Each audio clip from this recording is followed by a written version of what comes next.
జమ్మలమడుగు అనే గ్రామంలో జలజ, జయమ్మ అనే అత్తాకోడళ్ళు ఉన్నారు. జయమ్మ భర్త చనిపోయి చాలా రోజులైంది. ఇంకా కొడుకు పేరు విశ్వ. కొడుకు, తల్లి కలిసి పొలం పనులు చూసుకుంటూ ఉంటారు.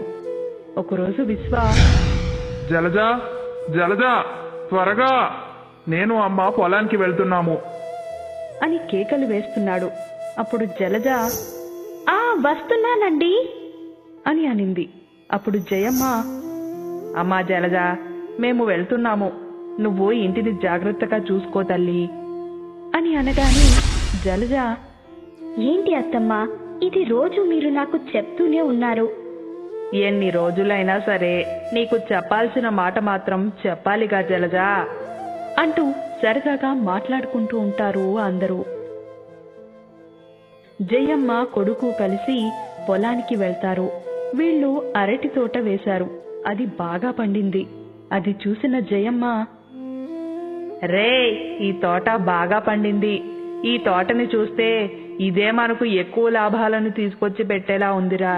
అవునమ్మా, మనం త్వరగా వెళ్ళి ఈ పంటని అమ్మి డబ్బులు తెచ్చుకుందాం పదా అనుకుంటూ ఇద్దరు ఆ పంటని తీసుకుని మార్కెట్కి వెళ్లారు.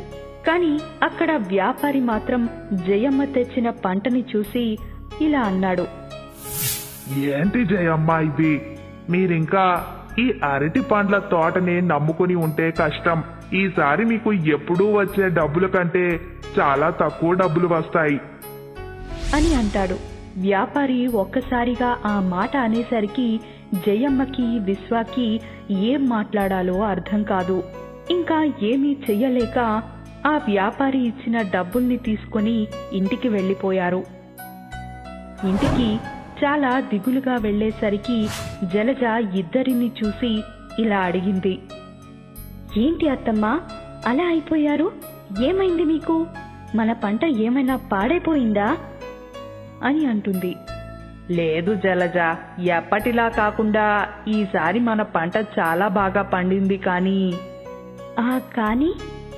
డబ్బులు మాత్రం తక్కువ ఇచ్చాడమ్మా ఆ వ్యాపారి. ఇలా ఎందుకు చేశాడో అర్థం కాలేదు. ఇంకా నెక్స్ట్ ఏం పంట వెయ్యాలో అర్థం కాక ఇలా ఉన్నామంతే. ఆ మాటకి జలజ ఇలా సమాధానమిచ్చింది, అయ్యో అత్తమ్మ, దీనికి ఇంత ఆలోచించాలా? ఏంటి జలజ, ఏం మాట్లాడుతున్నావు? అవునండి, దీనికి ఎందుకు ఇంత దిగులు?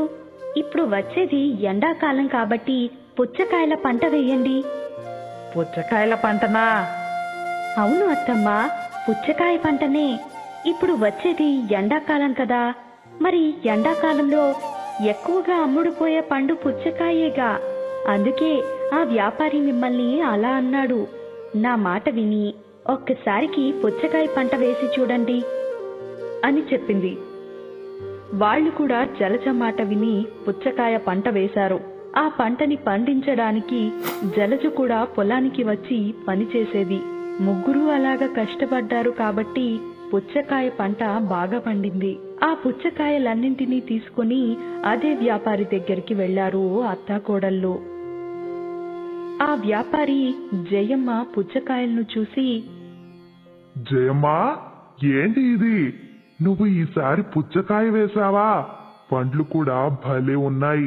అయితే ఇక ఎప్పుడూ ఇచ్చే రేటుకే నీ పుచ్చకాయలు నాకు అమ్ము అని అంటాడు. దానికి జలజ, ఓ వ్యాపారి గారు, ఎప్పుడు ఇచ్చే రేటుకి కాదు, ఎప్పుడు ఇచ్చేదానికన్నా డబుల్ అమౌంట్ ఇస్తేనే నీకు ఈ పుచ్చకాయలు అమ్ముతాము. లేదంటే చెప్పు, వెళ్ళి పక్క వ్యాపారికి అమ్ముతాము అని జలజ గట్టిగా మాట్లాడింది. ఆ వ్యాపారి కూడా ఏమీ చెయ్యలేక డబుల్ అమౌంట్ ఇచ్చి ఆ పండ్లని కొన్నాడు. జలజ, జయమ్మ ఇద్దరూ ఇంటికి వచ్చి ఈసారి వాళ్ళకి వచ్చిన లాభాన్ని చూసుకొని మురిసిపోయారు.